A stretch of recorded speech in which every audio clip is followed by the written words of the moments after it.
Ufficiale, Walter Mazzarri è il nuovo allenatore del Napoli. I dettagli.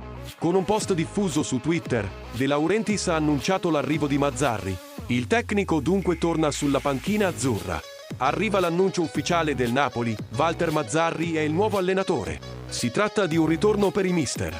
L'ha ufficializzato De Laurentiis col consueto post su Twitter, bentornato Walter.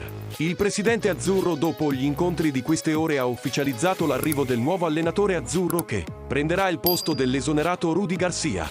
Nessun accenno nel suo messaggio al tecnico francese, che dopo il disastro compiuto contro l'Empoli saluterà la squadra partenopea lasciata al quarto posto e con un margine importante per il passaggio agli ottavi di Champions League. Per Walter Mazzarri si tratta di un ritorno in azzurro.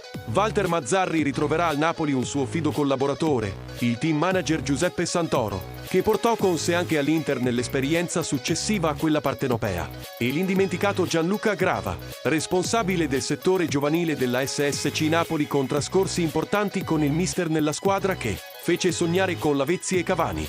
Ma non è finita perché si parla di un approdo nel suo staff di due grandi ex come Aronica e lo stesso Bellucci, che dovrebbe fungere da vice del mister di San Vincenzo. Nelle prossime ore si avrà l'ufficializzazione anche dello staff del nuovo allenatore. Le è piaciuta la scelta di Walter Mazzarri per la panchina del Napoli? Lascia la tua opinione nei commenti e discutiamo. Forza Napoli sempre!